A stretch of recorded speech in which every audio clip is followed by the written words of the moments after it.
Hello, everyone, and welcome to today's live class. Ryan Hassan here, co-creator of Embodied Processing, joined by my other co-creator, Matt Kay. Matt, how are you today? Hey mate, I'm good, thanks. Just patting your black cat there like some sort of evil villain. Welcome everyone to the class. Thank you everyone who is joining us live. If you haven't already, let us know where you are watching and listening from today. We have South Africa so far, Canada, New Zealand, Sydney, Brisbane, Gold Coast. Fantastic. We're in all corners of the world, which is so good. Today we are talking about overwhelm. As always, we do like an active chat box. So if you have any questions or comments along the way, please don't hesitate to put them in there. If you are watching the replay later on, just put hashtag replay and we'll jump in the comments later on and answer any questions that you have. So, overwhelm. I put in the description of this talk that it's kind of the norm in today's society that everyone's struggling with overwhelm to various degrees. And more often than not, a lot of us tend to feel like this lady here with the post-it notes all over her face. Kids, gym, pets, dinner, mother, leader, work, bills, shopping.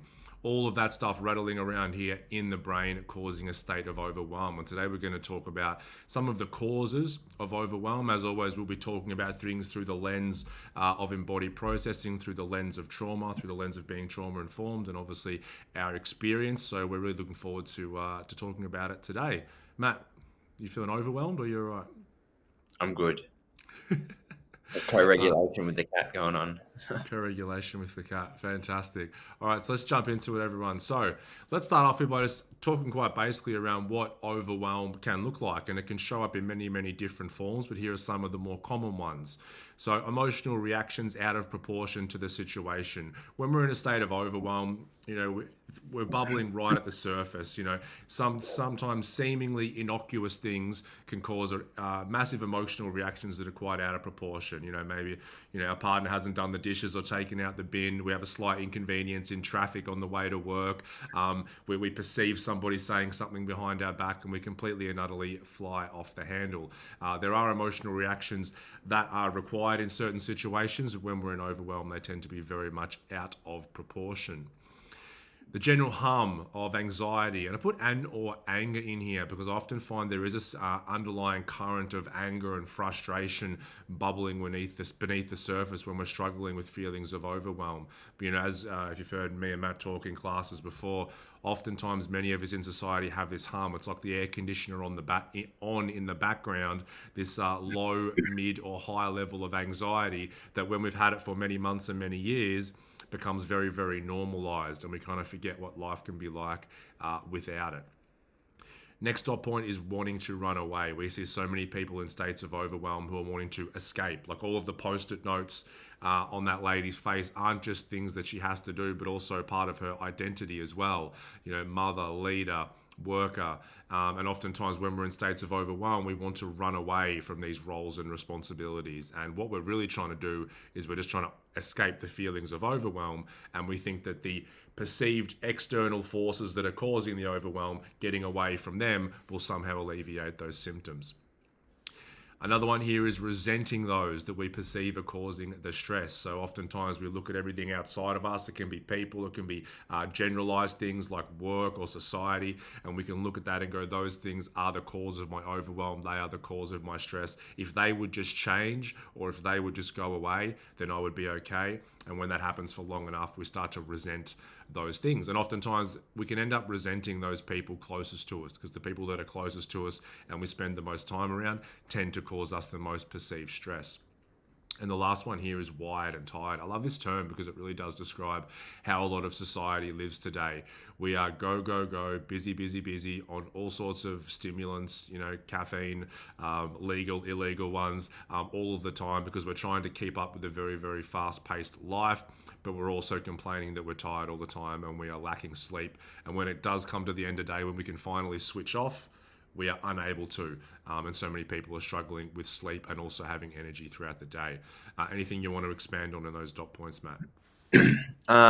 There's so much to this, and it's important to remember, our system gets overwhelmed when we're operating beyond our capacity, beyond our window of tolerance. And, a nervous system that's resilient to stress, that has learnt to self-regulate, to regulate in and out of stress on its own, and to move from contraction back to expansion and stress, relax by itself, then overwhelm is much, much less likely, or, getting stuck in states of overwhelm is much, much less likely. And, like emotional reactions that are out of proportion, it's kind of like we walk around with this a hand squashing down like a whole bunch of unprocessed experience, emotions, childhood, the fight with the boss yesterday, the fight with the partner tonight, the wanting to scream at our kids, but kind of locking it down, etc., etc. And we hold it all in, and it's like, it just ends this like a pressure cooker. The steam's kind of coming out like different cracks. It's like, it paints an image. And then, one thing's like a lit match on petrol, boom, and then we have this huge emotional reaction. But the emotional reaction is not necessarily just for the actual event that's happening in front of us. It's everything that's built up over the day, week, months, years most often, that hasn't been metabolized, that hasn't been digested, that hasn't been integrated, experienced, and felt. And it's still sitting there, waiting to come out, needing expression, needing to be felt, acknowledged, seen, etc. And it's all of those things built up together that causes our system to get stuck, in these states of overwhelm. And like I said, ideally, we just pulse in and out of stress, like naturally, like our system self-regulates in and out of stressful circumstance. But due to developmental issues, like developmental trauma or acute shocks to the system, it can arrest and kind of unhinge that self-regulating process. And that shows up as, general hum of anxiety or anger in the background, always wanting to run away, always feeling, uncomfortable, unsafe, resenting those around us, blaming everyone around us, and feeling or like exhausted, shut down, depressed. On the other end of like the hypo-aroused spectrum as well, like disconnected, dissociated, just wanting to lay in front of the TV all day, doing nothing, kind of glazed over eyes, not able to really connect with people, or etc. So all of those things, so much of what we see is because of an overwhelmed nervous system. It's because of trauma. I just saw a post this morning from Beth Tyson, trauma consulting. She's a trauma therapist in the US, and she's like, we need to ban the DSM because 90% of it is childhood trauma now being diagnosed as disorders. And I agree with her. 90% of it, from my understanding and the knowledge I have and what I see and what I know, it's like I see the nervous system state behind the disorder. There's an overwhelm there, that's causing the system to present all these symptoms, which we then cluster together and say that you've got a disorder. There's something wrong with you. So overwhelm is so prevalent, and our society encourages it. Keep going, push through. You'll be right. Yeah, you'll be right. Like my best friend in year 12, in his exams, he ended up with this stress rash all over his body. And it's like it's that attitude of just keep going, stay up and study, like get good grades, etc., etc. And he put himself in like that much physical, that much. And the thing is, then we might go to seek help from that and get told to put a cream on, and it's like I'm trying to now put some sort of surface level band-aid over something that has a very much deeper roots and manifestation than that. And so this is what we're doing. We're trying to like put these little quick fixes over this overwhelmed state that we all have to a varying degree. And getting a bunch in the comments here like I can relate. Are you guys talking about me? The whole description is literally me right now. So if we're honest, like this is all of us to some sort of varying degree. We've all been through this. I was getting a bit overwhelmed this week. I had to have a bit of a giggle. The other night I was making these slides, and I had like about 30 tabs open on my laptop, and all of them had some sort of action that I could take. And Melissa, my partner, could tell. She was like, "Oh, are you all right, babe? Like, what's going on?" I'm like, "Look, I'm just a bit overwhelmed." Then I turned back to my laptop and I'm literally doing some slides for a talk on overwhelm. So no one's perfect when it comes to this. So we all struggle with this to a varying degree. And what Matt was talking about, the self-regulating nervous system, which we're going to get to towards the end of this talk, when we don't develop that within ourselves, that self-regulating nervous system, we always want to regulate in some way, whether we're conscious or not. And so when we can't do that with the self, we will look externally. And so we'll look for external things to help try and regulate. And that can come in the form of all different types of coping mechanisms. It can be drugs, alcohol, it can be another person, relationship, it can be work, it can be gambling, it can be staying busy. We've had a lot of people in our embodied processing training when we've spoken about this in one of the modules.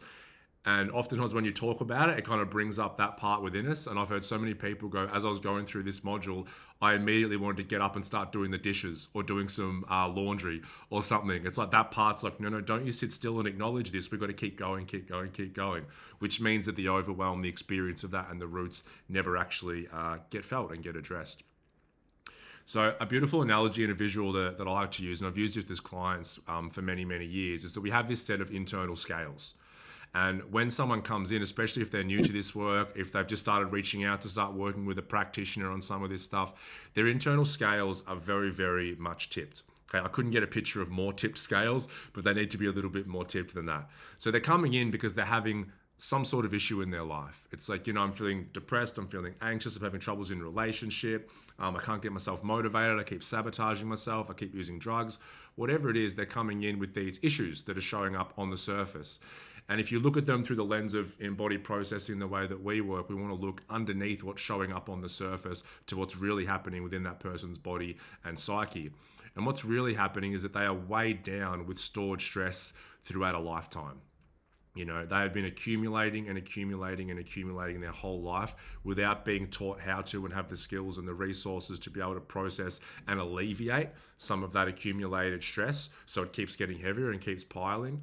And they don't have the capacity to actually be with the sensations of that stress, be it whether it's memories from the past, things that are happening on a day-to-day basis. There's a very low capacity to be with that because, we don't get that handbook on how to be human very young, and the first chapter in that should be how to actually have a good capacity and how to sit with sensations in the body, not judge yourself and all of that.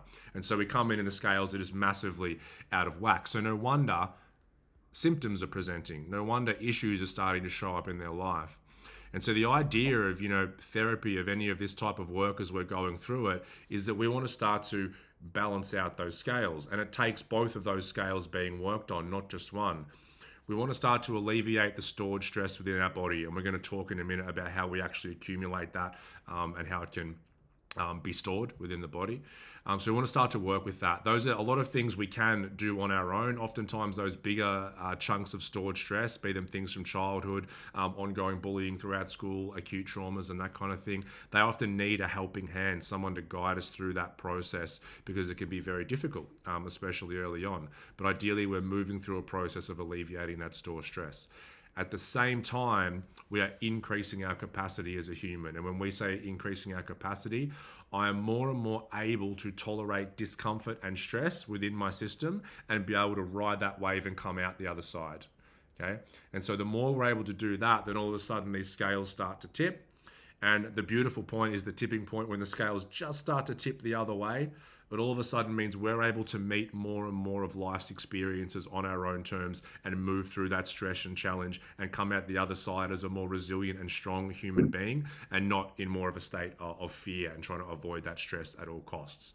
So these scales are, whenever I see someone coming in, to work with me, I always see these scales out of whack. And as we're working over time, I'm kind of just imagining those scales slowly and slowly getting better until someone goes, hey, I went into work this week and my boss, criticized this job that I do, this bit of work. And normally I would freak out and I wouldn't be able to sleep for a week. I'd be on, high alert. I wouldn't stop thinking about it. But he said it and I walked off and went, okay.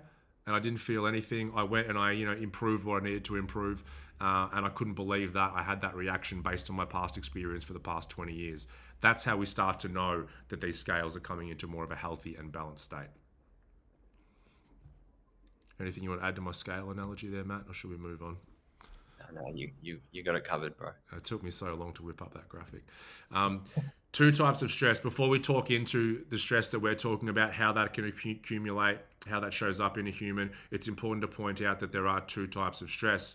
There is something that we would call chronic stress, which is what we are talking about today. We would call it stored stress, where, we go through a stressful event, but the stress doesn't leave us. We hold on to it. Even if it's only a portion of it, we hold on to it and keep it with us as we move forward in our life. And the stored stress is when we keep holding on until we're completely and utterly weighed down with stress.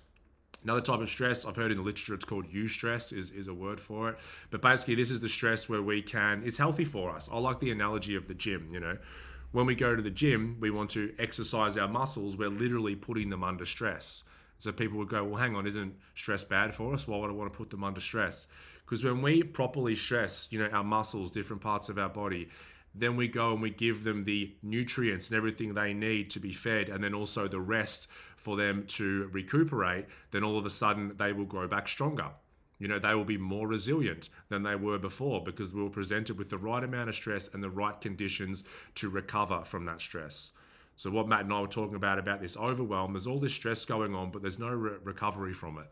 It's like going to the gym, working out my muscles, and then just keep doing it. And instead of doing it for 45 minutes or an hour, I'm there for like 3 weeks, and I'm wondering why I'm not getting stronger and I'm only getting weaker because I don't have these other elements in it, and it's turning into chronic stress at that point. So it doesn't have the contrast. I often use the example of a jellyfish, like they pulse. A jellyfish in the ocean, stress, relax, stress, relax, and it has that contract, expand to a real natural, coherent, like harmonious, fluid kind of movement. And that to me is what regulation is. When the system can self-regulate, it can stress, contract, and relax by itself. Stress, contract, relax by itself. But when that's arrested, the stress happens and it doesn't find relaxation again. And that is an unmetabolized experience, and they live in us. Say in childhood, like, mum and dad yell at us for something and we get that amygdala activates and we go into a fear response and we never quite come back to relax. That lives in us. An accumulation of those, say small t traumas, that's what we would call them, or we could just call it imprints, undigested imprints. They live in us, and then an accumulation of those contractions, you can actually feel them in the soma if you develop quite acute and subtle body awareness. That contraction will then dysregulate our nervous system, and then we start to have you ever heard that I don't know, that experiment, that's the word, of the frog in the hot water? Mm-hmm. So if you throw a frog in boiling water, it will jump straight out. But if you put a frog in cold water and slowly, poor frogs, boil the water, it will just sit in there and boil alive because it acclimatizes and slowly normalizes the temperature rising. And so a lot of the time, our overwhelm is like that. We've slowly accumulated these stress contractions in our system that never found relief, and then we're living in full-blown overwhelm, but we can't recall the contrast. We don't know what it's like to relax, so it's so normalized to live in this contracted state, and we're boiling alive and we don't even know it. It's like we used a metaphor, like an air conditioner that's always on, and you don't even know it's on until the power goes out. It's like, oh yeah, that hum was always there, and that's what overwhelm's like for a lot of people, because it's just normalized and accumulated over time. That's could be said full-blown trauma, but it's happened through micro traumas. And a lot of people, they'll say, oh, I don't think I really have trauma, because they can't name one big event. It's been more a developmental process. They've developed it over time through small stresses of everyday life that has accumulated, and they haven't been able to find that relief, that contrast to it. And so the nervous system stopped that pulse. It stopped self-regulating and got stuck at a certain point. Yeah, it's a really good point. It becomes foreign, the experience of not being overwhelmed or anxious to some degree. I remember you kind of made me think as you're explaining, like I would, in order to not feel overwhelmed or anxious, I would have to use a lot of drugs to not feel that. But it was it's this fleeting experience of not overwhelmed, and even though I'm like, oh my God, finally I can relax, I knew that as soon as the substance was wearing off, I'd go straight back into that overwhelm and anxiety. So I knew what was coming.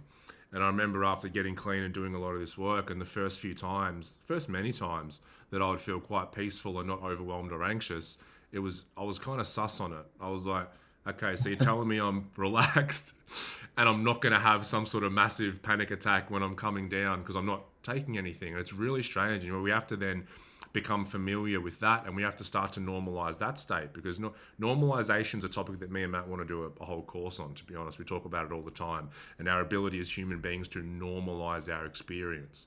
And this hum of anxiety and overwhelm gets so normalized because we experience it so regularly over many, many years that we're like, yep, this is just kind of how I am. And so we might, you know, instead of moving in and out of stress, and as we come out of stress, we come down to a 0 of overwhelm and anxiety, we hover between like a 5 and an 8, you know, and that's the normal. That becomes normalized. And we just have lost all contact with what it feels like to be completely and utterly relaxed and at peace.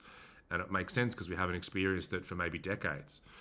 So really, really important. So we'll talk about here some of the components of an imprint. We would call this also the components of trauma, which we see as a stored stress in the body. It's synonymous. Those who've seen our classes before will be like, my God, they're banging on about these dot points again. We always will, because it's so, so important. When you understand this sort of very deep level, not just for yourself and the people that you know, but if you're a practitioner and working with clients as well, it's like you just see through the matrix completely. You understand people's behaviors, why they are the way they are, why they feel the way they feel, and also how they can start to integrate and be free. So whenever we go through some sort of perceived threatening event, I say perceived because it doesn't have to actually be threatening. As long as our psyche, our ego perceives some sort of threat, our nervous system will go into a state of overwhelm, which will be a fight, flight, or freeze response. The nervous system will choose what it thinks is the most apt response for survival of that moment. Okay, and over time, to add, there's all these other F's now. Fawn, friend, flop. yeah, we're keeping it to the 3 for now, but we might expand it. Fawn in for sure, but Yeah. flop and friend there. No, Yeah, so probably basically, you know, our nervous system is trying to work out how am I going to survive this event, and it will go into some sort of shutdown, it'll go into a freeze, or it'll go into a hypo arousal, which would be a fight or flight response. And when we go through many of these circumstances through our developing years, our nervous system kind of adapts to have one of those states more dominant than the other. It sort of explains why, you know, why if my partner yells at me, you know, and they're big, and whenever they raise their voice, I completely shut down. And then afterwards, I'm like, my God, why can't I speak up? Why can't I stand up for myself? Our nervous system has been trained, it has been adapted to shut down in those exact type of circumstances. And until we start to work with that, it will continue to happen for the rest of our lives. We have some sort of stored emotional energy or survival stress happening in the system, you know, whether this perceived threatening event ends up in extreme sadness or extreme fear or extreme anger.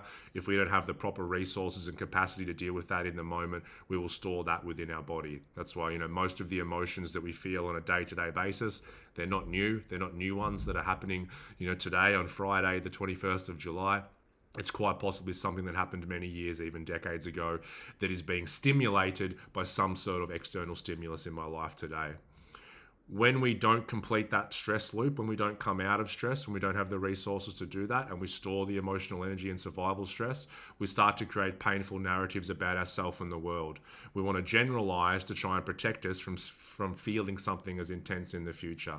So I might just decide that I'm not good enough as a human being, I'm unlovable, I don't deserve to be happy, I can't trust men or women, whatever it is, I fear conflict. It's not safe to be me. There's so many of them, but we create some sort of belief, some sort of narrative to try and keep ourselves safe, but it will be very maladaptive as we move into our adult years down the line. And so once we take all this becomes what we would call an orphaned part of the psyche that kind of splits off from us. And when it splits off, this orphaned part, whenever a similar kind of instance happens in the future after this originating event, it will become active, and all of the emotions, the stories, everything the nervous system states, all of that will start to revert to whenever this original event happened. That's why it's like, I laugh when, you know, you might hear, you know, a couple arguing. It's, oh, you're really acting like a child right now. And it's like they literally are a child in that moment, because that orphan part is probably something from childhood, you know, to do with their parents. Anything you want to add there, Matt? No, I think you got it covered. Brilliant. So times in life when we accumulate this stored stress, these little traumas or big traumas, I put here 0 to 100. That's just like a not very funny joke, but we could accumulate them at any time. It's actually before, you know, we can accumulate stress in the womb. That's, you know, really pretty much unquestionable. Within the womb count to 0 as well. That's true. It is zero. Yeah, it's not Well, minus, is what it? about, it's not like minus, it doesn't go into the Yeah. subs. And what about 102 as well? Yeah, You imagine still it's like, accumulate. yeah, yeah. You just turn 101 and you're like, oh, I'm not going to accumulate any more stress now. The system's like, I get it. Like, I don't need Yeah. to accumulate anymore. It's You done. stopped giving a crap. Yeah. So a few dot points here. Our developmental years. Myself and Matt very very passionate about teaching on the topic of developmental trauma because we see developmental trauma as very much a symptom of Western culture. It is rife, and the results of developmental trauma. It is our personal viewpoint is what is resulting in the mental health crisis that we see before us today. First imprint of the mother. Matt, do you want to touch on this one? Sure. Like, and developmental trauma, we have a much broader perspective on what counts as developmental trauma than say like what the DSM would. Developmental trauma for us is any arrest in our development, any unmetabolized experience from childhood that then limits the way we function and perceive the world. And everybody has that to varying degrees. Like I said, if in childhood, mum or dad scream at us and we get that contraction, and then we alter our behavior in a permanent way out of fear rather than wisdom, understanding, intelligence, etc. That is a form of developmental trauma because our development got arrested at a certain point by our fear response.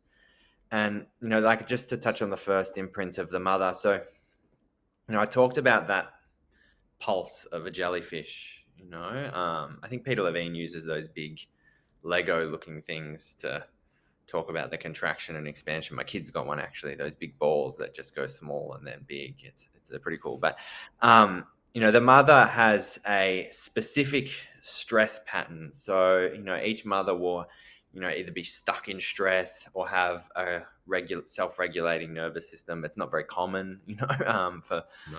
especially new mothers to have a self-regulating nervous system. There's not enough support. Often the birthing process was difficult and their own childhood isn't dealt with. So they have their own arrests in that self-regulating process, the pulse. And that, as a baby, we can't self-regulate. The vagus nerve hasn't developed the ventral branch properly as an infant. That develops through lots of experiences of co-regulation with a regulated adult.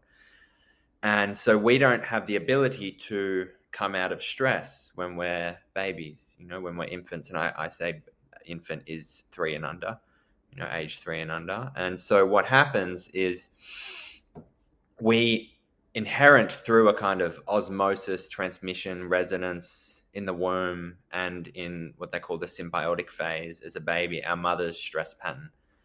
So to the degree that our mother can self-regulate is the same degree that we can self-regulate as a baby. And you think about it, if a baby's crying, screaming, upset, and mum comes up and picks it up. So the baby's in the contracted jellyfish, in the stress. And then mum comes and picks up the baby, eye contact, you're safe now. The baby relaxes, comes back to that. Thousands of those experiences of mother or whoever the primary caregiver is bringing the child back to relief from stress. That's what teaches the nervous system to self-regulate, and that's how the ventral part of the vagus nerve starts to grow, according to Stephen Porges and polyvagal theory. And if mum comes in and she's stressed out, and she's triggered by the baby's screams, she's in that contracted state. So then we accumulate that contraction and we inherit that through that transmission. And it's, it works the same as adults when we're in therapy. If our therapist is regulated or able to self-regulate, we're co-regulating through that same kind of transmission and osmosis. We can do it with pets, like my cat and my dog, great co-regulators. And it's anything that, any kind of nervous system that's more regulated than ours can regulate ours, if that makes sense. And so as a child, we inherit our mother's regulation or we inherit a dysregulation. And knowing all this stuff is really, really difficult because a mother or a dad can know all of this try to put it into practice, but if their own trauma hasn't been dealt with, it's like they're doing all the right things, but there's a dissonance between how their nervous system feels and how their intentions on wanting to parent. Like, they may not want to let their child cry, but they get so triggered when they do, and so there's no blame or fault in that. It's not, there's no sinister kind of intention or wanting to, intention of causing harm or anything like that. It's just kind of the way it is. And this is where I think, mothers and fathers need so much more support, so much more time. There should be funding for therapy for them to work through their own stuff, so their stress and their nervous system can self-regulate. So then that's what gets passed down to the child. And we would say that if mum's stressed or dad's stressed, that's a form of developmental trauma, because our development and ability to self-regulate got arrested in infancy. And that's probably, I would say, the most common one I see. It's like, I don't know many people, I haven't seen many people whose system learnt to self-regulate naturally in childhood, because in our culture, it's like, mum's back to work so quickly, dad's back to work, dad's stressed out, money, mortgage, like everything. Like, parents are a Yeah, we ball of spent we stress. spent most of our evolution where a baby will be born and they'd be on the mother for the first 3 years, and if not on the mother, then there would be a whole other village of people to help look after them, and there was no, get back to work, pay the mortgage, go have a better car than my next door neighbors. There was none of that shit that we have in our society today. This is all very new, the way that we are bringing babies into the world, and the amount of stress that parents go through. So yeah, a lot of time when people hear me and Matt talk, especially mums, they're like, "Oh no, what have I done wrong? Regret." It's like, no, this is a symptom of Western culture. This is it's a very rare thing to see someone who's got the space and the ability to come in and out of it. But the fact that you're even interested in this work and showing up to a class like this means that you are doing fantastically well. And, Renee just said, sorry, in the comments, she's like, yeah, we are the most dependent of all babies out of the animal kingdom. That's right. That's due to our giant heads having to come out too quickly. I remember having a challenging, parenting, and probably was a challenging couple of weeks, who knows, when Tommy was about 2. And then I flicked on this documentary about sharks or something, and there was a baby shark being born. It was saying how baby sharks are attack ready to swim off by themselves within an hour. And I'm like, whew, that'd be nice. So it's like, parenting's a hard gig, especially in this society we live in. It is. And look, like, parenting's stressful. And like, I want to emphasize as well, like, I've got 2 kids, 2 and a 4-year-old, and parenting can be stressful, but the stress isn't the problem. It's actually healthy for our kids to experience stress and for them to see us experience stress.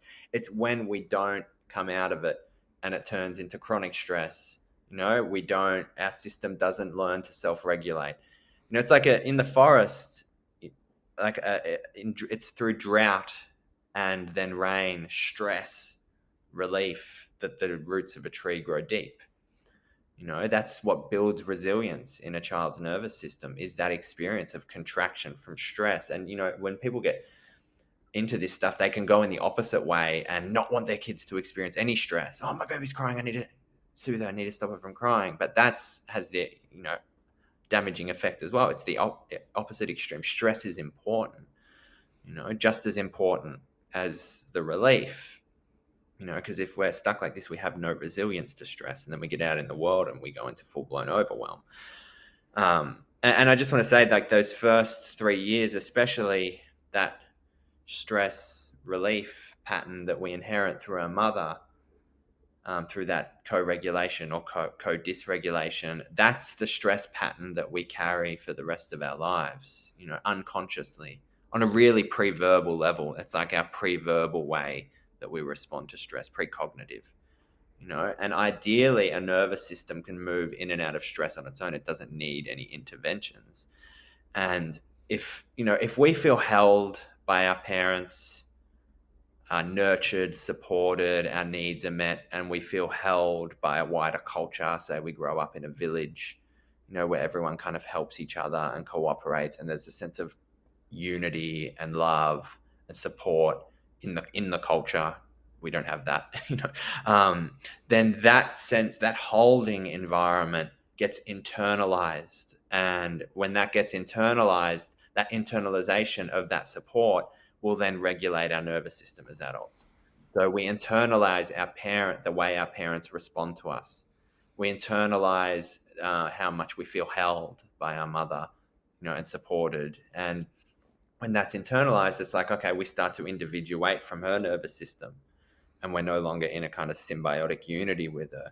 As we individuate, we bring that with us. That becomes internalized, and that becomes the foundation of our psyche and the way our nervous system functions, the way it's patterned. And then we carry that with us, and our system learns to regulate through that. We take that sense of being held with us, and that affects our sense of self. It affects the way we view the world. It affects the way we relate to other people. It affects, it keeps our nervous system in a connected, present, grounded state versus internalizing the lack of that, and that comes back to like deficient sense of self, fragmented sense of self, a sense of self that can't regulate, a sense of self that views the world as threatening, dangerous, that doesn't feel supported, that doesn't trust love, that has, dysfunctional relationships, exactly, go on and on and on and on and on, all the things that are prevalent, and so it really does come back to that first 3 years and the foundations that are laid then. And I look at this is a big topic. We could do a call on just this for hours. This is a generational project when it comes to healing. It's like my stress pattern and my ability to self-regulate has, progressed so far to what my parents had and their level of stress and their ability to self-regulate, but there's room for improvement. And I've passed down my healing as much as I've passed down things that were unresolved to my kids, and then they continue. So I feel like this is, part of the evolutionary process. We're evolving our nervous system through learning to co-regulate with each other, to transforming the world. And so then we will live in a more harmonious, safer, loving, connected sense of being held by each other, unified world through these kinds of practices, and through these kinds of levels of co-regulation. We learn to trust each other again. We learn to come back together. But at the moment, we're still very divided, co-dysregulated. It's you versus me, even on a collective global country kind of scale as well. We haven't found that unity. And I think that really gets laid in infancy, 100%. 100%. And, like I said, that first imprint, it will persist. That'll be our relational model forever unless we actually make the unconscious conscious, unless we can start to bring that to light, start to work through that. Like Matt said, this is a topic for another probably call, but until we start to experience that lack of co-regulation that we had, and then start to manifest that within ourselves and with practitioners or people that can help, we can start to readapt that nervous system. We can unwind many years of that. So I'll just finish up this slide. So lack of resource, we're going to get into resourcing in a minute. Ongoing challenging circumstances, whatever that may be, and then living a yang dominant life. We keep talking about that, the stress and the regulation, the expansion, the contraction, the yin, the yang, it's all the same thing. It's being able to flow with that, in and out movement, which, I was watching with Tommy last night, time-lapse videos of mushrooms growing and plants growing. And so you see the plant and the soil is doing that as well. Everything's doing that, as it's moving through challenge and growth. So that is that. Growing in capacity is the next topic. How do we start to grow in capacity? What does that actually look like? Okay, looks like this lion. He looks pretty well resourced. He looks like a pretty good capacity. Not too much worrying this lion at the minute. So the first thing we want to do, these first few steps, is all about awareness at the end of the day. We need to start to, first of all, understand the nervous system states. Me and Matt have got many videos, many resources on nervous system. Go to the centerforhealing.com, go to the blogs, type in nervous system.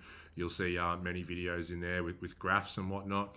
But we need to really understand those so we can notice when certain nervous system states are showing up within ourselves. We need to know that. It's very valuable information.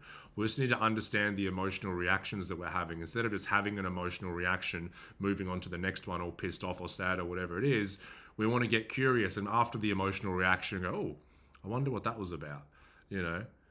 Oh, that's right. Whenever my dad used to say that to me when I was a kid, I used to hate it. And now my partner said it. Okay, that was probably a bit of out of proportion to the situation that arose. We get curious. Yeah, I've got here the becoming the non-judgmental witness. And this is a really beautiful place to start. Not to start, but any time on our healing journey, this is a great place to be. Just watching ourselves, watching our reactions. If we get caught up, then we come back to that witness straight afterwards and start to have a bit of more of an objective look around what happened. And being non-judgmental is the best, because I've got down here as well, understanding it's a process of readapting and that you'll fail, in inverted commas, over and over again. When we start to become aware of our nervous system states and our emotional reactions, we feel like things are getting much, much worse, because now all of the bullshit that we've accumulated and all these reactions that we have, we're now aware of, instead of being unconscious and blindly reacting and moving on to the next thing. So that's part of the process. It's kind of a bit of a slap in the face early on, where you're like, oh my god, I can't believe I go into these states over and over and over again on a daily basis. But it's very, very important part of the process, because then we have all this information which we can work with, or the practitioner that we're seeing, we can work with as well. Developing a resource. So resourcing is kind of the foundations of what we teach with embodied processing. This is developing, finding, and then starting to cultivate some sort of sense of safety within our system. And that's cultivating a sense of safety that doesn't require an external resource, being it a pill, a drink, another person, or that kind of thing. We want to plant a seed in there and start to grow that seed over time, okay? Resourcing, basically a few ways that you can do it, ways that we teach. You can try and cultivate it in the body, find a place that's either safe or neutral in the body. This is the first place to look, but oftentimes if we have a lot of stored stress and a lot of imprints and different types of trauma, that will be unattainable, and that's perfectly fine. You're not alone there. We can also then to jump into a memory, person, or place. We can even write the word safety. Unless you have a negative association with the word safety, you can put the word safety on a notepad. You can sit down first thing in the morning, last thing at night, and start to see, if I focus on the word safety, what person, place, or memory starts to come up from my past. For me, I used to go to my grandparents' holiday house down here at Rosebud between the ages of maybe, 6 and 10. Being down there, I felt incredibly safe. If I take myself back there and watch myself walking out the back steps into the bush, I start to feel a calm kind of wash over my body, okay? This can then be a place that we start to develop a resource. We are using these memories, people, or places to cultivate the felt sense of being resourced within our body. If we are unable to do that, then we can use an imagined place. We can use that same word safety, or whatever word resonates with you, be it support, regulated, whatever it might be, and we can start to step into an imagined place. Normally, nature and waterfalls, that kind of thing. I've never had one person go to the city in the hustle and bustle yet. I've never had them go to work. I've always had them in the comfort of nature, feeling really relaxed and safe. Once we develop a resource, you can incorporate music into that. Oftentimes there's certain types of music that can help us feel really nice and safe and relaxed as well. We can combine that with a memory or whatever we choose. But we can start to then develop some sort of daily practice. I think I have this on the next slide. Once you've got some sort of resource that doesn't require something external. Go, Matt. I'll just add, a resource doesn't have to be just one of those three things. A resource could be a pet. It could be, a spiritual symbol, for some people could use Christ, their relationship to Christ or God. For other people, their relationship to nature, going for a walk. It can be anything that helps cultivate the feeling of support, safety, like those things that perhaps didn't get internalized in childhood, feeling held, supported, grounded, safe, secure, present, connected. Anything that cultivates those in the felt sense, helps the body to feel those things, that can be used as a resource, as a contrast to stress. And, some people can't find any of those, and all they can find is neutrality. And neutrality is a contrast, to stress. So even that's helpful. Yeah, and that's what it's all about, contrast. What am I experiencing when I'm not experiencing stress and overwhelm? But then also, what am I experiencing when I am experiencing overwhelm? I've got befriend your overwhelm here. It's very, very important that we understand all parts of ourselves and all parts of the psyche. And so normally when we go into a state of overwhelm or some sort of emotional state that we deem shouldn't be happening or we don't want to be happening, our initial relationship with that part of us is adversarial. We are trying to say, go away to that part. that is not how we properly understand and integrate that part. All that does is create more of it. Some part of us is trying to get our attention and we are telling it to go away. When we start to befriend that, we can start to go, okay, I'm in overwhelm again. What does actually overwhelm feel like for me? What is the felt sense of overwhelm? And we can start to really drop into the body and let go of the stories of what is overwhelming us and why, and go, just what does the feeling of overwhelm feel like? Okay, well, it's this tightness in my chest. It's like this sinking feeling in my stomach. My body feels hot. My mind just feels chaotic. And we can start to befriend and understand the qualities of that overwhelm. Because once we really know what it feels like to be in overwhelm, what it feels like to not be in overwhelm, then we can learn coming in and out of it.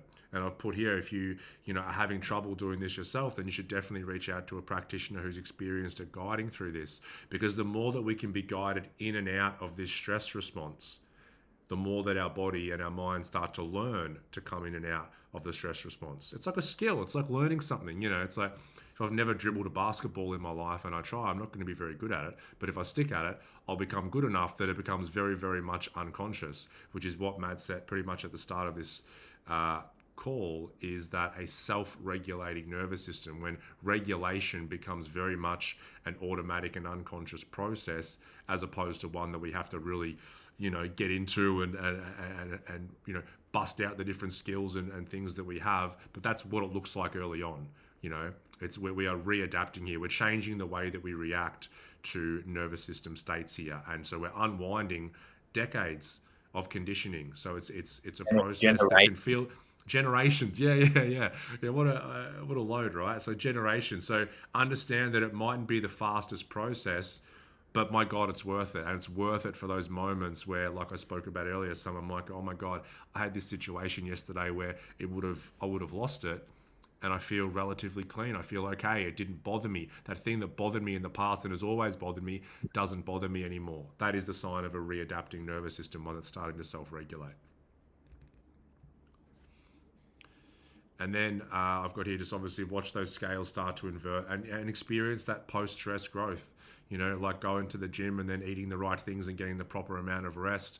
We can go through challenging circumstances in our life and come out of it a more resilient being. Singer would call it a greater being. Not as in greater as in I'm better or worse than someone else, but oh my God, I've learned from that stress. I feel like I'm ready for the next stress. I'm not ready for no stress. The only time we're not going to have any problems and stress is when we're dead, I think, or when you're 100 or when you're 101. And so basically, it's like we just move on to the next stress thing. Once we have a greater capacity, then we're able to tackle the next stressful thing in life. And then a time comes where it becomes so natural that the stress, it's still a stress, but instead of, oh my God, how am I going to tackle this? It's like, oh my God, I get to tackle this. Okay, it's going to be tough, but I have the data in my past now that I know that I can do this, whatever this challenging circumstance might be. And that is a sign of a very, very high capacity. So, our window of tolerance grows and our resiliency grows, and we learn to meet and metabolize life in real time versus become overwhelmed and cornered, by life. We can meet life on life's terms and experience the whole array of human emotions, human experience, without that sense of this is too much, to cope with. And we start to become resilient, and we can start to, if we suffer loss, we can grieve fully and let our heart break open, and experience that to its core, rather than being frozen, shut down, not letting ourselves cry, or if we're anxious about something, we can really step into that and it doesn't overwhelm us. It's like, oh, I can experience that energy, that raw energy of fear. And it doesn't overwhelm me. And then it's like our fear of life lessens and lessens and lessens, and we can actually inhabit our experience, put it that way. We can inhabit life, actually live. Yeah. Some of the comments here. So Laura says, befriend your overwhelm has been a game changer for me. I don't shame myself for being in a stress response. I get curious. That's what it's all about. It's like we we go into some sort of response, we have an emotional disturbance, and then we go into a complete and utter state of resistance. Like, this shouldn't be happening. I can't believe this is happening. So now I'm just piling much more stress onto my already stress response. No wonder we start to accumulate. It's like I have a little problem, like, I spilt a little bit of milk on the floor, so I'll go and get every drink in the whole fridge and tip it over the whole house and just make more of a mess than was originally there. This is what we're doing on a stress and an emotional level. So being that curious witness, and that takes a little bit of training as well, is massive. It's like, oh, I'm in a state of fear, I'm stressed, or I'm sad, or I'm feeling guilty. But that's not a problem. That's okay. I'm here to hold myself in that state. Just that orientation, and that probably leads to the next slide, I think. Our orientation with EP is something we tell all of our students, all of our practitioners, for themselves, but also when they have a client coming to see them. It's like, hey, all of you is welcome here. When you're in the energy of someone else who has that orientation, all is welcome here, something within you relaxes. I can take the masks off. I don't have to be a certain way. We walk around in today's society trying to maintain some sort of personality, some sort of status, some idea of who, not just who of we think we should be, but how we're going to get accepted by other people. And that's tiring in itself. That causes stress in itself, to abandon our authentic selves and try and wear masks all the time to impress other people. It's very, very refreshing to be able to take those masks off just in some context in life, whether it be with really, really close friends, a practitioner, different groups that we find online or in person. But when we can go somewhere and take off the mask is so incredibly important. And also realizing that none of us are broken. There's nothing here to fix. Maybe there's different experiences that we want to have in life, but that doesn't mean that we're broken as a human being. If you want to find out more about EP, then obviously you can just jump on the centerforhealing.com. You can Google Embodied Processing. That's mine and Matt's modality that we are very passionate about, and we love the community of practitioners and students that we have. Before we wrap up, I just want to make sure there was a question. What's our take on fibromyalgia? It seems so common. Is it from an overwhelmed nervous system? Look, a lot of these things, because there's no answer from mainstream medical. A lot of these conditions, I myself, been diagnosed with autoimmune disease when I was 19. There's a lot of different conditions and diseases, and I would never say, right at the start, Matt said, you saw that post.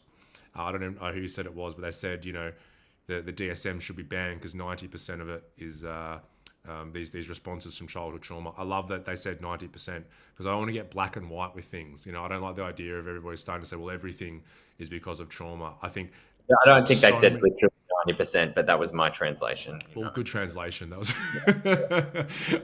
because fibromyalgia can have roots in possible nutrition, other things, deficiencies, and that. But I find that a lot of the conditions, and for myself as well, and people that I've worked with, if there's these conditions that are unexplained, when I got diagnosed with Crohn's disease, I was like, so what causes this? And then I remember the doctors, I was only 19, I'd never done any of this kind of work before, and they just said, we don't know. And I'm like, oh, that's strange. Seems like a lot of people are getting digestive issues, in the world today, and there doesn't seem to be a really concrete answer for it. Just on that, one of the guys who wrote, I think it was either the most recent or the previous DSM, because there's different versions, updated versions. He said, we created a diagnostic model that ignores the contextual cause. And so he's basically saying we created a cluster of symptoms and created a way to diagnose and treat and gain funding and insurance for specific disorders, for specific clusters of symptoms. But what we didn't look at, what we skipped and missed, was the context that creates these symptoms. In other words, the environmental cause, the way the person grew up. They didn't look at, like how this person was treated by their parents, how their home life was, whether they were in overwhelm in their life, and whether they had any acute events of trauma, etc., etc. They didn't look at any of that. They just looked at the symptoms. It's like looking at the branches of the tree, but like the roots are out of view. And that became the DSM, the diagnostic model. And this is the guy who wrote it, said that we ignored the context. We ignored the cause, basically, and only looked at. Yeah, which is not to dismiss anyone's diagnosis, saying you have these symptoms, this is what's showing up in your life, but let's also ask not just, what symptoms do you have, but what happened to you? What were those conditions? Dr. Bruce Perry and Oprah's book, what happened to you, instead of what's wrong with you. Yeah. You know, it's that what's wrong with you attitude. It's like the leaves and the branches on the tree are valid. The effect is valid to look at, but not at the expense of the cause. You know, the content is important, but not at the expense of the context. You know, we have to look at both if we want to treat things in a more holistic way and actually treat the cause rather than just manage the effect. And so this is the problem with the DSM. And so, you know, trauma is a real buzzword at the moment. But, you know, if we just look at like the environmental circumstance that causes disease, like Gabor Mate's book, The Myth of Normal, covers this like extensively, the environmental cause and the stress in the nervous system, the trauma that creates different specific physical diseases and diagnoses and so-called disorders, you know. If you want to learn about this stuff, read his book, The Myth of Normal. It's a big one. Yeah, I'm second time through at the moment. Loves a big book. Loves a big book. All right, thank you everyone who joined us live today. We really appreciate all the interaction in the comments. Anyone who's watching the replay, just put hashtag replay down below. And if you want to check out more from me and Matt, just head to the centerforhealing.com, Center for Healing on Facebook, Instagram, all of that kind of stuff. And we will speak to you all soon. Have a beautiful day, and let's just start to level these scales out. Yeah, grow in capacity, release the stored stress. Peace out, everyone.